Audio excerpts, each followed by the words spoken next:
Okay, Bob, the stream is live now. I'm going to make John your co-host. He's going to be your TA for this class. Great, thank you.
Hello, everyone. Thanks for joining us today on Home Office Essentials. Hi, Terry. How are you?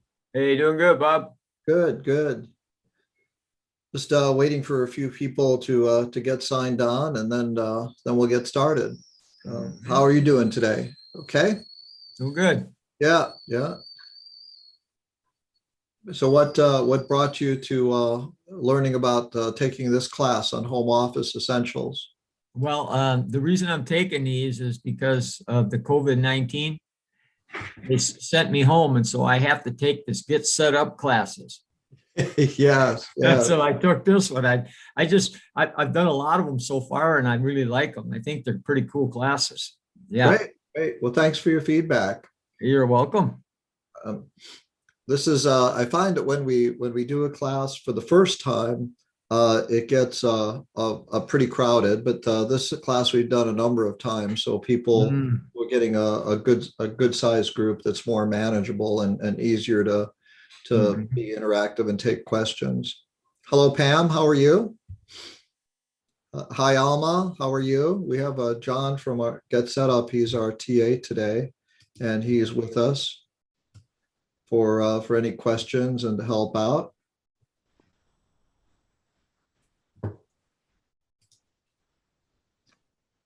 Pam, did you have any specifics you were hoping to get out of today at learning about home office essentials or anything? Well, not anything specific, no. I'm Okay, just like, once I'm in a computer and I'm in different programs, I think I do well. But I don't know about setup or, more of this behind the scenes stuff. sure, sure. Do you have a space for your home office in your home? Well, my husband's pretty well set up, but I'm going to set up my own, and I don't even know how to get started.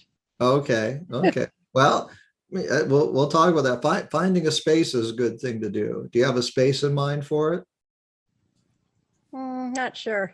Okay, okay. Well, we'll talk about a couple of things. Hi, Jeannie. How are you? I'm doing fine. How are you doing, Bob?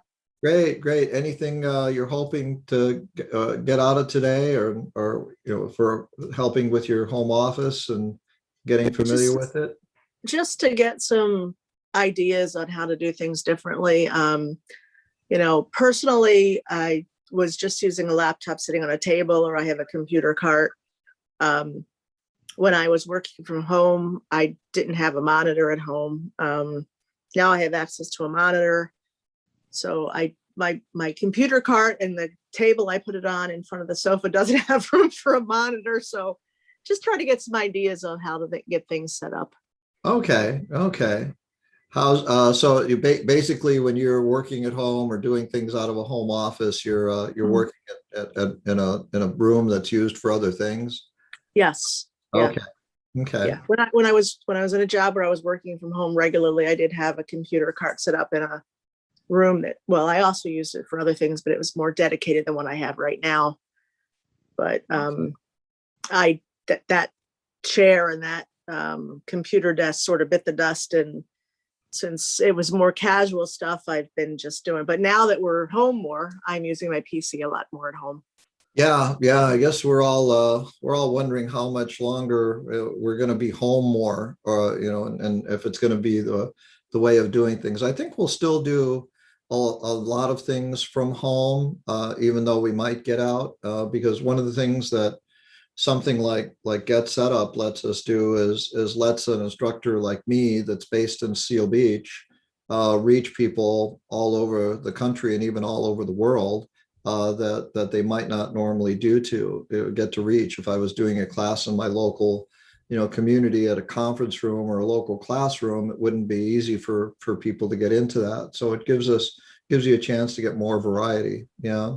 And one of the things too is I'm finding myself, the laptop I have that I bought was bought with a smaller screen because I was taking it back and forth when I was dealing with long distance elder care.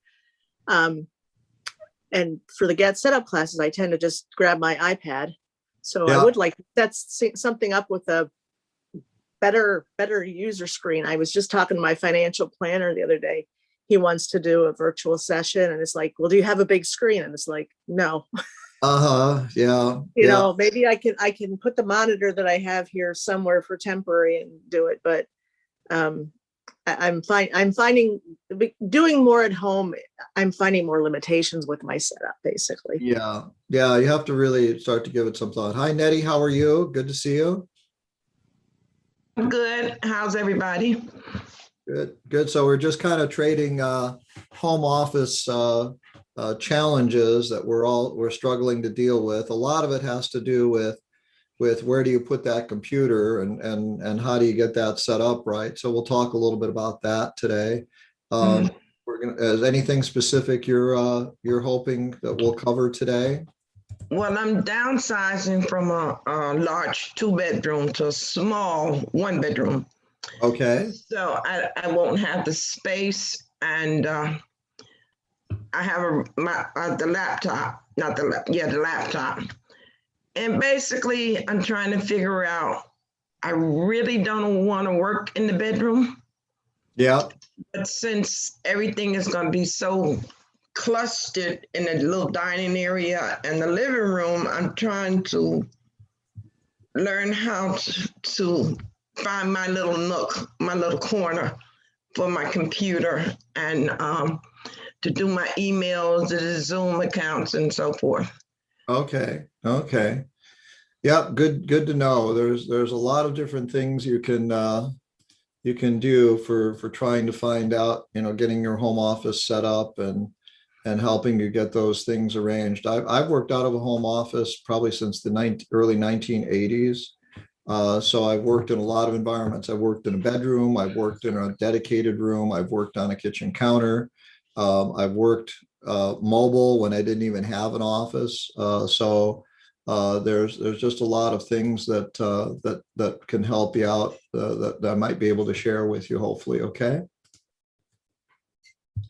so let me get started, and we'll have plenty of time for questions today. Let me show you a few slides, and we'll then stop for questions again, and I'll tell you how the class is organized a little bit. Okay.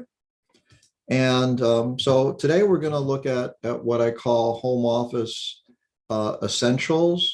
I've worked out of a home office for a really long time, and so I've learned a lot about what it takes to set up a home office properly. And I've had really, really good setups, and I've had so-so setups, and I've had setups that have been challenging. I'm based in Seal Beach. I have a small, a 1-bedroom condo that has, and I have my home office in my bedroom, but it's a big bedroom. It's got a lot of space. So I have it more or less set up permanently right now because I do a lot of Zoom meetings and a lot of training. And I've been working in technology my whole career. So as those of you that have taken Get Set Up courses, and thank you for participating and recommending them to other people. We find a lot of people find out about them through word of mouth. So if we can see you, it helps a little bit, but it's not essential. It just makes it easier for me to kind of see what's going on with reactions. We do have a dedicated teaching assistant with us today, John, who's watching chat. So if you put a question in chat or something and I accidentally miss it, he'll help out. If you're joining by live stream, we recommend join us at getsetup.io and register for a class. And we will be recording the class. And so you can, make sure you get a copy of it. Thank you, John, for starting the recording. Appreciate that. It's something I often forget to do, oddly enough. So John is there to help me out when I forget to do things. So it's great to have help. And Get Set Up is not paid to promote specific products. We do appreciate that we're gonna talk about some things. We might recommend some things, but they are not necessarily things that are specific companies that are paying us to promote things a little bit. As we have go through the slides, we have questions. A lot of questions about workspace seem to be coming up today. And a lot of questions about technology. Those are some common questions in terms of what you do. When I was working for a computer company in the early 1980s, they wanted to save money on office space, and they said, we're going to send everyone we can to work out of their home office. And this is the days of dial-up internet. We didn't have high-speed broadband connections like cable and stuff, and they ran phone lines to our homes and things like that. And I told my wife and family, I had 3 boys that were young and living at home at that time, and I said, where are we going to make your office? And I said, well, this little corner of the bedroom looks pretty good right now, because the bedrooms were being used by the kids. I didn't have a spare room at that time. And eventually, as they grew up and moved out, I got some space back, right? And then I downsized like you, Nettie, a few years ago, and moved into a smaller place. And I didn't think I needed a lot of space for a home office, but it turned out with the pandemic hitting, you need more. It becomes something you work with on a regular basis. But I have a friend that works, he's a digital nomad, and he works basically wherever his laptop and his phone take him. He can work in his car, he can work in a sofa. We've taken vacations before COVID, and as long as he has internet and a phone, he can do work. But it depends on the work you do and the types of things you do.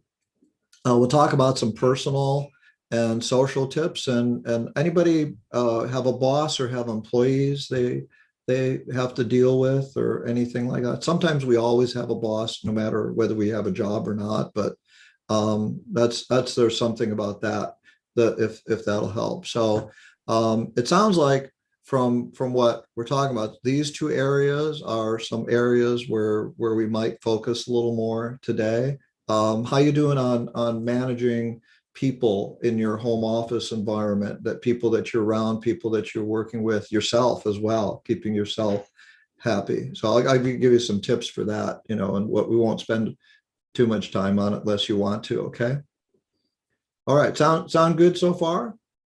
Okay, great. And I'm going to show you some websites. I have a web browser open as well as my slides, so I can switch and I can show you both of them side by side as we talk about mostly the products, because I like to show people where I get products.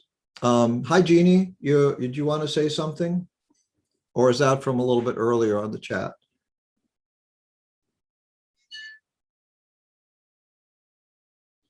Sorry, that was an accident. I was Oh, trying okay, no problem. I was trying to look at chat and I accidentally clicked the keyboard too. Okay, that's no This problem. is why I need this class, right? To have a better setup, so I'm not hitting the wrong buttons. Right, that happens to me too. So you'll see sometimes I'll accidentally hit my mouse the wrong way and it'll advance a slide that I didn't mean to. So nobody gets it perfect. Everybody's entitled to make a mistake once in a while, Okay, so let's talk about where I get my advice from on things. And these are some recommended sources that I have found are very helpful for me. Obviously, Amazon, they have a lot of reviews, but there's so much stuff on Amazon. Like if you're looking for, say, a webcam or a chair or a laptop stand. These are some things I'll show you some examples of. It's like, where do you go to find these things, and what are good ones, so that you don't have to take a chance. Now, Amazon's return policy is good, but you gotta still box it up and get it off for return if that doesn't work out. And I do recommend you kind of approach anything you're going to get for your home office with the idea that maybe it'll work out, maybe it won't, and so I found that the desk I had a few months, a year ago, was small because I didn't want to take up a lot of space in my bedroom. But then when I got my monitor and my keyboard and my mouse attached to my laptop, I really wanted a bigger surface area for a desk. And now I'm beginning to think, gee, maybe I want something a little bit different from what I have now. Maybe I'm thinking about maybe getting a desk that lets you stand and sit. They're pricey, but people really seem to like them a lot, and if we're going to spend some time sitting at our desks and at our home offices, maybe it's worth an investment to do that. Consumer Reports is great for some of the bigger technology items like laptops and desktops. They're great. They're a nonprofit, but they do require a subscription, but they're usually available through libraries. So people can find them in libraries. And then there's Wirecutter, which is a review site that was independent, but they were bought by the New York Times. And they do accept advertising, but they do a fairly good job of getting independent reviews, and they tend to review more different types of products. And obviously there's all the shopping sites, Best Buy and others besides that do that. But I'm going to show you some things that have helped me out a little bit as we talk about different products and things that might be things that I can suggest for you. Now, how's everybody doing with the speed of their computer? You feel like it's pretty good, or is it getting slow? Anybody feel like their computer is not fast enough anymore? Okay. Mine's pretty old, but I know that it's functional still. It's functional. Yeah. So the computer is probably one of the centerpieces of the home office. It's where we're doing a lot of our work. And there's kind of three, this is what happens a little bit. So there's kind of three categories of computing. There's a lightweight model, a mid-range model, and a power model. Lightweight models are usually the ones that, in terms of performance, they're usually sub $500. If it's really, really hard to find a good computer for under $500 that's going to really do everything you want. But they're fine if you just do web browsing or email. If you're not creating any documents or writing anything or doing anything like that, they're okay. And they'll do most of the things you want to do on online meetings, but it's a little better if you can spend another $100 to $200 and get into like the $700 range. You'll be much, much happier in that performance range. That's generally called a mid-range computer. When you're using things like Microsoft 365, which is the new word for Office, or you're doing a lot of Zoom and you want to get a good virtual background. I have a virtual background. I say, Jeannie, you've got a virtual background as well. But that requires a little faster, but you don't have to spend more than $1,000. There's lots of computers around the $750 price range that'll work. And then if you really do more work, if you're doing video or photo editing, a power type of computer is going to be more valuable for you. Most laptops, you pay for screen size. So the lower price ones generally we have smaller screens. They generally have lower quality webcams and microphones. In fact, most laptops really don't have very good webcams and mics. What Get Setup did was they actually equipped all of the guides with brand new webcams and brand new microphones to improve the quality of our classes and people. And I'm going to show you some sites for that. Okay, if you have a laptop, one of the challenges with the laptop is that camera is kind of sitting over here. And if your laptop's pointing up at you, it's pointing at an angle. And it's really better to have that camera pointing straight at you. Okay, forgive my drawing ability, but sometimes it helps to illustrate a few things. It's best to have that camera pointing straight at you so you look directly at it, or just slightly above you or slightly below you. That will help you look better on Zoom. And there is a class, because how to look like a superstar on Zoom, that one of our guides teaches, that talks about things like cameras and lighting and everything like that. And so it's recommended, no matter what computer you have, you get what's called a USB microphone that plugs into a USB connector on the side of your computer, and a USB webcam that can sit on top. They just hang on the top. But if you get an accessory monitor, then you're going to have this extra monitor coming out here, and you're going to want to have monitors usually don't come with webcams, and so you want to have the webcam sitting here. Otherwise, the camera is pointing at an angle at you all the time. So where do you go for advice on some of these things? Well, let me change my sharing here to see if I can get two things open at the same time. Doing two things at once is sometimes a challenge, so we'll do this. So hopefully now you should see the slide and the website. Oops, I didn't mean to do that. The website for a Wirecutter that I have open here on the right. Everybody seeing the website? Oh, here it says Wirecutter. Great. Okay, so some people have noise issues, okay, where they're working. And so they want to be able to communicate quietly. They're on the phone a lot. If you're on Zoom calls more than a couple of hours a day, having good sound quality often makes the biggest difference in the quality of your online experiences when you're doing conferencing. And so they're headsets that are made by companies that plug into USB connectors on your computer. And Wirecutter is good. They test a lot of different ones, and they tell you what's the best headset for calls and conferences. And that can make life a little bit easier for you when you're working online. If you spend a lot of time online, that's really very helpful to do that, okay? Microphones, USB microphones. They recommend a couple of different brands. They usually come out with a top review, a mid-range review, and a low-end review for people. And so your microphone will improve the quality of what people hear if you are the speaker dramatically on what you do.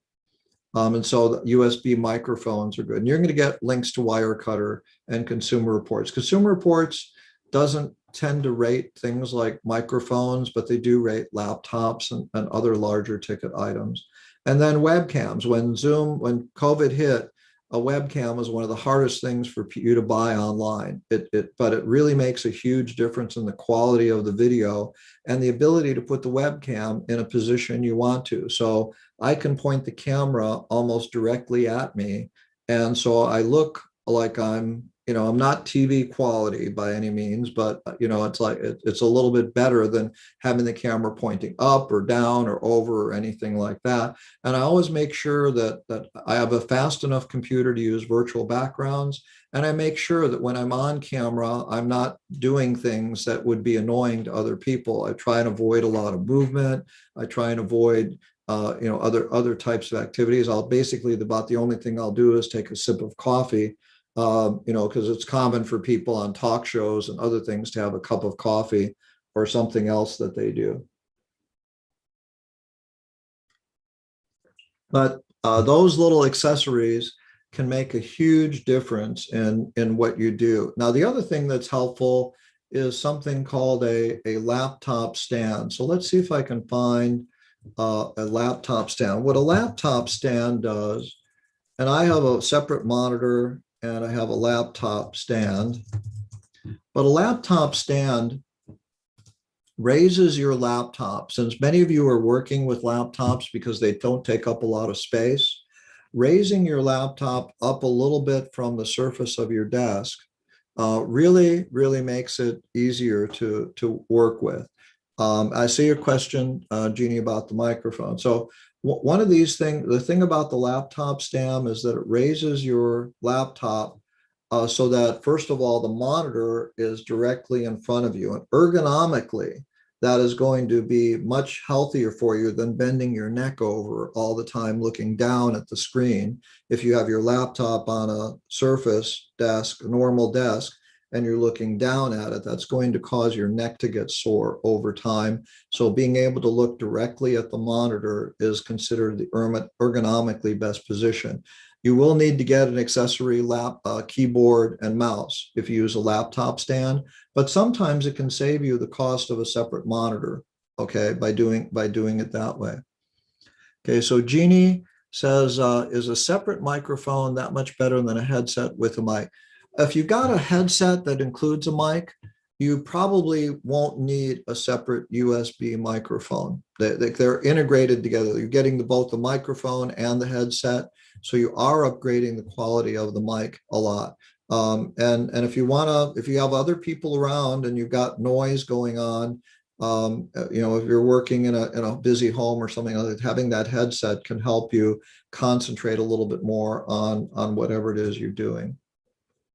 Okay, so those are some things around the technology. Okay, networks. Networks are measured in performance, and I recommend you go to a site like speedtest.net. We're going to pull this up here on my browser. And you don't need usually to upgrade your network connection from your internet provider, but it helps. And I use Speed Test. There's a variety of others out there. You just want to make sure you've got a fast enough internet connection so that it's not slowing you down. So I have download speeds of about 30 to anywhere from 30 to 100, depending on what time of day it is. You really only need about 20 megabits per second to do what you need to do. But I've upgraded because I wanted better upload speeds that will give me faster pushing out to the internet. And so that's better. And a wired connection is usually going to be more reliable than a Wi-Fi connection for you. But this is perfectly adequate. You can see, people are able to see me just fine on Zoom, and there's not a delay or anything like that. But you want to make sure you have a good network, okay? And if you add more people to the network, I know Pam, you said you have somebody you're in your home with you. If you both start using the network together, you both want to have about 20 megabits per second. So you really want to make sure you've got about 40 or 50. It's additive, so that even though you might have a total of 20, which is included really with all the basic network plans, you want to make sure you have a little bit more if 2 people or 3 people are going to be using the network at the same time. Okay. Other tech considerations, security. Windows comes with security built in. Microsoft includes it with Windows 10. If you have any organizational requirements for security software, or people you're doing freelance work for or other things, or if you just want it for yourself for learning, your own personal security that comes standard with Windows or standard with a Mac or standard with phones are perfectly fine.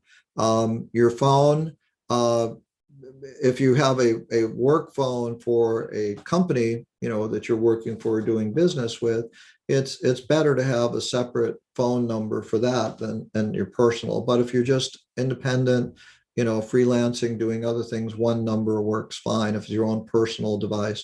And you can get a headset that'll work with a cell phone as well. Some of the ones that are recommended on Wirecutter have both adapters for both working with both a phone and with your computer, so you don't have to have 2 different headsets.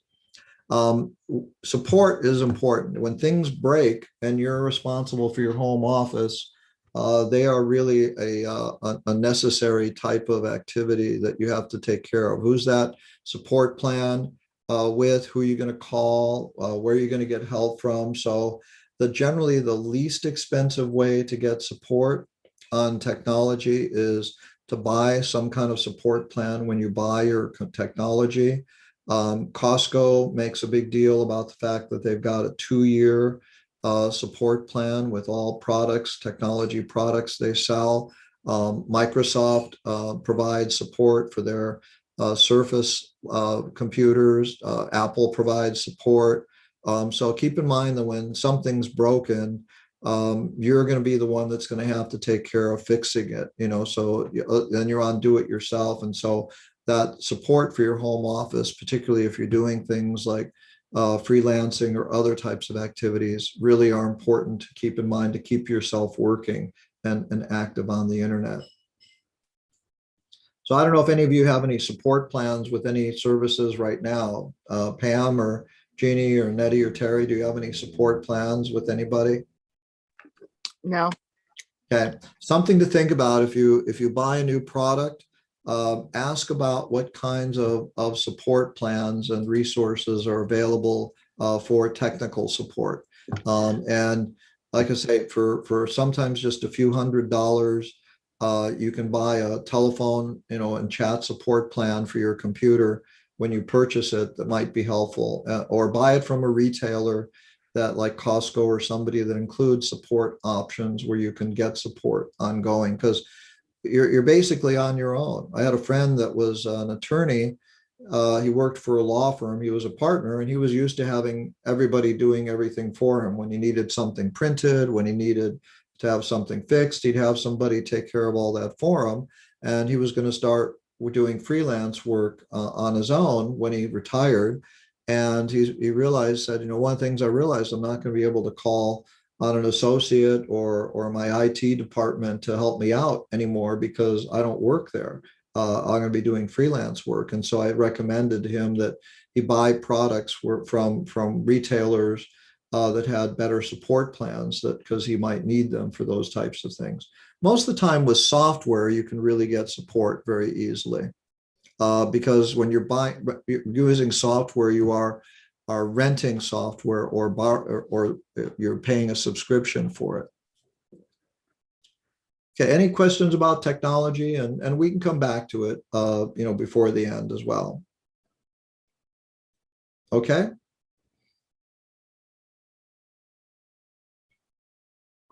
How about the workspace location? Obviously, if you can have a dedicated location where you have a computer ready to walk up to and sit down at and work, it's best. But not everybody has that luxury. But even a small desk is better than always having to remove your computer and set it up every morning. But develop a routine, develop a little checklist for yourself. If you do have to do that, say, okay, every morning when I start my home office time, I'm going to get out my laptop, put it on this workspace, clear the workspace of other things like it's a kitchen table, power it on, check my messages, check my email, and I'm at work, right? So think of it as a routine where you start and stop, periodically, and you have routines that will help you out with all of those things. If you don't have a dedicated location, having a way to temporarily set things up and move around is best, and having something that you can set up and say, okay, I'm going to do this and I'm going to work on this all the time using, headsets or wireless earbuds is good for conversations and other things. If you can have a place where you can close off a door to people, that's helpful. But you don't always have that. Maybe somebody else has taken the private room, in your home for office, or maybe like, you've got a small facility, small home, and you just don't have a lot of room for space. Layout is important. Comfort, having a good chair, a good desk, and good work tools is important. You don't need a lot of workspace, but you do need some. And so, think about the fact that table could be used for multiple things. Try and avoid using, surfaces that are something that is designed for like a coffee table. A coffee table is designed for people to set coffee on while they're sitting on a sofa. It's not really designed for people to work at on a computer or laptop.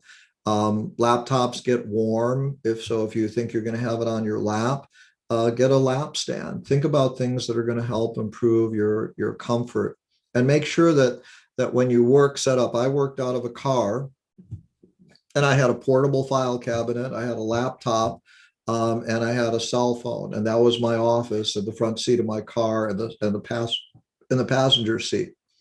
So I've worked in environments like that. I've had a 24-inch desk, and worked in a home office, but that desk was my dedicated space where I could keep my laptop and my keyboard and notes and other things set up all the time. So it was really good. Have good lighting. It's really important to have a lot of lighting, because lighting is important for doing tasks. It also lights you up better. If you have video, sometimes a virtual background might work, but if it doesn't, you want to have a background that's relatively clean, a wall, with just some pictures, try and avoid clutter, other things like that. And then remember, you're on camera, so that whatever you're doing, people are seeing while you're on camera too. Is there a recommended depth of a desk? They are usually 24 inches is the right amount of depth. I had an 18-inch desk, Jeannie, and I had to replace it when I got my monitor. It was okay, but Yeah. I was always hunched over a little bit because it didn't have enough depth. After I got to a 24-inch desk, and I'm actually thinking of making one more and getting a desk that adjusts for sitting and standing, because I find that sometimes a desk surface is the right height when you buy it, but it's better to have an adjustable surface that you can adjust specifically to use, that works better. And generally, the standard size for a desk is about 48 by 30 for a typical office desk. But there are ones that are smaller. There are 36 by 24, but you're going to want at least 24 inches if you're going to have a monitor and a keyboard and a mouse. Okay. And then it's just a matter of the amount of width you need to put a monitor and a laptop side by side. But yeah, some desks, an 18-inch desk is too shallow, but 24 is more than adequate. Yeah, most of the ones I've seen online that are reasonably priced are like the 18 or 20. And of course, they show it with a monitor and they show it with a keyboard, but it still seems like you're right up there. Yeah, 24 inches is what it takes to, and 30 inches is better. I'm going to show you some standing desks. I'm not sure whether I'm going to go this way or not because it's pricey, but I'm spending so much time at my desk that I'm thinking it's going to be comfort. And the idea of a standing desk is that, health-wise, ergonomically wise, it's healthier if you get up from a sitting position about once every hour for about 5 or 10 minutes. And so a standing desk lets you work while you're standing, and you can change position from standing to sitting. And office chairs make a huge difference as well. And so sometimes the office chair, you want something that's going to be comfortable. The reason commercial offices spend $1,000 on office chairs is because people can sit in them almost all day. But these are electric desks that they're electric because you can raise and lower them from a sitting to a standing position. And these are Wirecutters picks that I'm looking at, and I'm considering getting one of those. I like absolutely no wobble at all, so I'm thinking of getting this Barry one possibly. But I can adjust it up and down for height. They're electrically powered. They have little buttons that you just push and they adjust in a few seconds, so it's quick to use. They say don't get ones that crank by hand. But I've been living with an IKEA desk, since the pandemic, and that's worked out fine for me for the most part. I upgraded from when the pandemic hit from an 18-inch to a 24-inch, and that's been fine. But I'm finding that I'd like to be able to move around a little bit more and have a little more variety of positions in my workspace for doing that. And you can get these in a small size too. You can get, a small desk, 20, make sure that wherever desk you get, I mean, I like IKEA because they'll let you return things, but Wayfair is good and others, or Home Depot. One of the things to measure that I didn't do on one of my desks is I didn't measure how much height I had from the floor to the bottom of the desk drawers that are built into the desk. And so when I want to adjust the chair for the right height to work on, I found that my legs were getting pushed up against the bottom of the desk. And so these comfort issues are really important. You find that most office desks and commercial offices, they don't have drawers built in underneath for a reason as well. And then this is Wirecutter's office chairs. I mean, they say if you're going to really be sitting in an office all day long, $1,000 on an office chair is a worthwhile investment. But make sure that you get one that's going to be comfortable sitting in, and try it out. Think of it like a mattress. So mattress companies, do that, and they offer the ability to return it after 30 days. Make sure wherever you get your desk chair from and your desk, you have the ability to return it after 30 days. Now I'm going to change my sharing a little bit so that we don't have to look at the website at the same time, and you can get a larger slide. Okay, so space is important. Finding the right desk is important. It will make a big difference whether you feel like starting work or sitting down and enjoying a Zoom meeting or not. But there's also some personal aspects. What's your work style? Some people are very time-based. They say, well, I'm going to work on something for an hour or two. And other people are very task-based. I'm going to work on something until I complete this task or not. Just work with your own style. Use some of the tools that are built into applications, like iPhones have a great reminders app. You've got calendars and almost every type of technology you use. Set appointments for yourself, and remember to set some stop times. It gets set up. We make sure that all of our guides get a half-hour break between classes, no matter how many classes they do. There's some people that do, I mean, I've had days where I've done like 4 classes in a day, but having a half-hour break gives you a chance to rest and recover, get up, go to the bathroom, refresh your coffee or drink or something like that. So make sure you do give yourself a break between, and set a stop time. It's really easy to start working at 9:30 at night and work for a couple of hours, but that may interfere with your sleep issues. Psychologically, when I started working out of a home office in the early 80s, all of us that got pushed out from home, we exchanged phone numbers. We had we would call each other just to say, hey, how you doing? How do you do this? Find a buddy. It's like swimming. You're not supposed to swim in a swimming pool alone. I don't think people should work at home alone. They should have a buddy. They should have somebody they can talk to, even if they're not living with anybody. Have a friend or a partner or an associate or somebody that you can say, hey, how's your day going? Oh, I'm on a break. Just want to check in, see what's going on. Take yourself for a walk. Go outside. Try and avoid isolation. Seeing green actually is psychologically soothing. So I noticed, Jeannie, you've got a green virtual background. I have a green desktop. I have a plant in my home office. I'm not real good at taking care of indoor plants, and so it's a snake plant. But I can just let it sit, but it offers a little bit of green. I try and position myself so I have a view out a window if I can, so I can look outside and see green. But being out, being able to see green is really therapeutic, as from what I understand reading things. And avoiding overwork. Remember, you gotta take some time off. Home offices, it's fun to sit in on Zoom calls because we aren't doing much else. But after a point, you want to say, well, I got to do something different. So I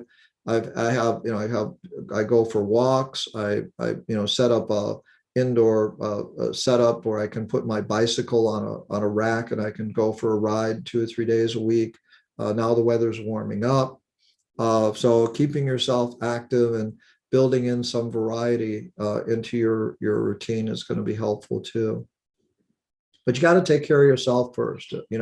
Keep in mind that whatever it is that's going to make you happier and more comfortable working is going to be really, really worthwhile in the long run. Any questions about taking care of yourself? We have a lot of exercise classes. Yoga is great for some people. I am not a yoga person, but I'm a bicycle rider. And so I find going on a bike ride is really relaxing. Even if I can't go on a bike ride outside, if it's too cold or the weather's not good, riding to a video is helpful to me. I will take a break. I will, listen to news for 15, 20 minutes. Then I'll come back to work. I'll give a friend a phone call, during the day, or try and get out to lunch or order something in once in a while to give myself a break, and enjoy myself a little bit. Okay. But those are good things. Okay. So, social aspects. Okay. Discuss your need for privacy with anybody you're cohabitating with, no matter who they are. Lots of times there's just this assumption that you're at work or you're not at work, or is it okay to interrupt you or isn't it okay? A friend of mine had small kids at home, and he had to, whenever he wasn't on a private phone call and he was just working at his desk, he would have his door open and his kids could come in and talk to him. But when he was on a phone call, he'd put it like a hotel do not disturb tag on the outside of his door. Even if you don't have a door, if you're in a shared space, using a little stand-up sign or something that people can see and say, hey, I'm do not disturb. Sometimes we need that quiet concentration time, and being understanding and communicating and setting aside, family time breaks is helpful too. I mean, if you're used to working in an office, or you've been in an office and you're working from home now and you have other people around, you might be invading their space. And so keep that in mind, but communication really is the best thing. So just once you start developing a routine for yourself, it can really make it help. Some people adapt pretty well to being at home. Other people just need the structure of going someplace or doing something. So think about your own personal needs in terms of what helps you out, what helps you be calmer and more relaxed, and kind of create that environment for yourself as best you can at home. Maintaining connections with coworkers. We use chat tools that keep us in communication. Use some messaging tools. Talk to friends. Send them a note. Hey, keep up to date with people. It's easy to let things fall by the wayside. And so here at I live in an adult over 55 community, and when COVID hit, I had been doing live classroom sessions on technology about once a month for people on different things. And COVID hit and it stopped. And so a lot of us were scratching our heads. And then we have a club here that does some public access TV production. And they said, well, let's teach everybody how to use Zoom, and let's do a Zoom lesson for free every morning of the week at 10 a.m. And that turned into something else. And we started doing that. And then I learned about Get Set Up, and Get Set Up started doing these things for people too.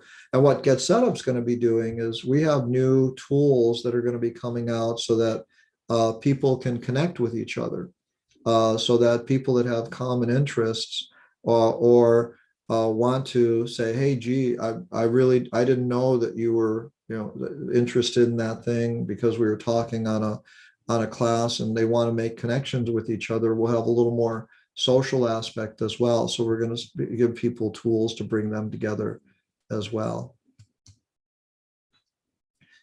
if you have to deal with somebody who's a manager, they're not always familiar with managing home office workers as well. Text communication is okay, but it's, sometimes the sound of a voice makes a big difference. So friends of mine that work in the workplace, they call in to their bosses and talk to them, at least once a month. And some people say, hey, just wanted to check in, see if everything's doing okay. And that's all it is sometimes. Sometimes it's a longer conversation. Clients, they expect you to be professional. They might be used to seeing you in office. You're seeing a lot of tax and financial preparers doing things via Zoom. I think, somebody mentioned that earlier. So they're trying to be professional. Telemedicine is happening. So if you've got clients like that, and then think of your home environment that is going on. Think of things you would normally be doing in a classroom if you're attending a class as a student as an appropriate behavior, and think of things that you would want people to do if what is appropriate behavior. So some things people do at home that's not necessarily appropriate for online, and you've seen accidents where people have stood up and they were wearing underwear and they weren't wearing pants and things like that. So keep in mind that you're there is a video fatigue factor that I'm reading about lately that's happening. But keep in mind, try to be as professional as possible. The more tech savvy you can become, the better. And so one reason why Get Set Up is offering, I had a student in my Windows 10 class, and she wrote a note in that one of our guides, Norman, forwarded on to me. And she said that her microphone had not been working for 7 months on her laptop, and that in the Windows 10 settings class, whatever it is I showed, she said she found she was able to get it working again. And so she was so excited about knowing how to solve problems like that. We didn't want to become tech savvy, but being a little bit tech savvy can be helpful. And don't be afraid to research the web and share tips that you've got, and so those are helpful. I'm going to just gloss over employee, type things here, but just keep in mind that if you've got people you're managing, setting clear expectations is helpful.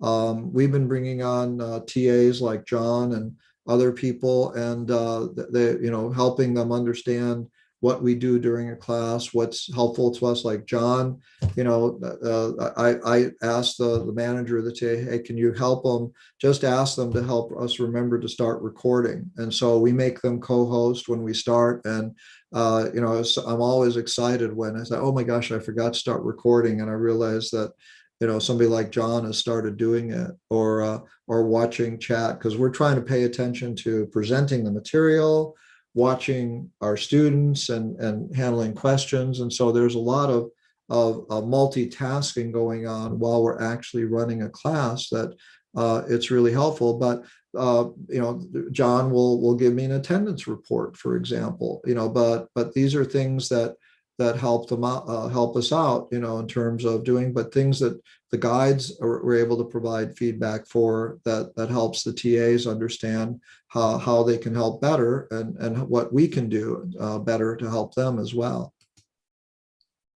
Okay, so has anybody got any home office tips they can share with us that they've tried out that has worked?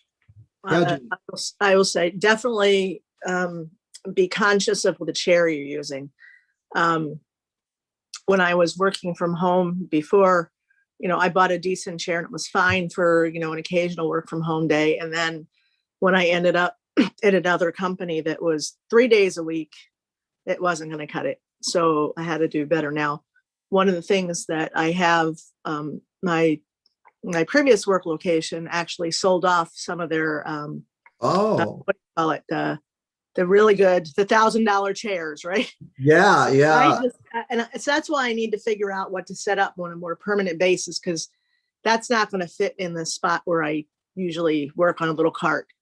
Yeah, they are big chairs, and so I mean, it's like probably if you look at a small office cubicle, they're probably what about 4 feet by 4 feet at the smallest, but you may find that a chair can fit. There are some smaller chairs that are still very high quality that will fit in a smaller space. The one I have is like the Herman Miller Aeron chair, which is That's the one. That's one I yeah. have. There, That's you can what. buy them used. You Yeah. can buy them refurbished for about $500. And but I tried working with a $150, Office Depot, Staples, IKEA type chair, and it wasn't comfortable to sit in for a real long period of time. And so I wasn't. There was a period of time when I wasn't doing it, but now since I've kind of set up my home office, I went with a better chair. Now I got to think about my desk, is it still, I might have, this will be like the third desk change I've made because I just want something that's more height adjustable. But that takes up a little space. Use a tape measure, and measure off how much space you have, because like you say, pulling something out temporarily from a cart is okay. But if there's a way you can find a corner where you can put a table and a chair, it'll make life a little bit easier for you too. Right. Well, I'll usually take the laptop and work on like a TV tray in front of the sofa Yeah. downstairs, or I have in my bedroom, I have a computer stand from IKEA that works perfectly for a laptop. But I have to roll my chair across the room because my bedroom is not that big. So the Aerodyne chair is not going to fit up here. Not going to fit in that room. Yeah. I have a room that I use for an office years ago, but like I said, the desk and the chair and that it wore out enough. So I want to invest in a decent desk. I don't want to get anything really big. I want to make it like an office and a reading area with a comfortable chair, so it's not just an office. Yeah, and I've got a beanbag footrest that I use when I'm just relaxing and talking on the phone, and I'll put my computer to sleep and I'll just sit in the chair and put my feet up on the ottoman and relax and have phone calls with people, of her friends too. Yeah. When I was in the office too, we had the height adjustable desks, and I can't stand very long because I have back issues, but people loved being able to move them up and down and stand and have that different thing. And another company where my friend works, they actually put laptop trays on their treadmills. Oh, okay. They could use. Okay. Yeah, I see companies have they have an issue. They have to think about the ergonomic comfort of their employees. And so they typically will invest in higher quality things than we often find and buy for our homes.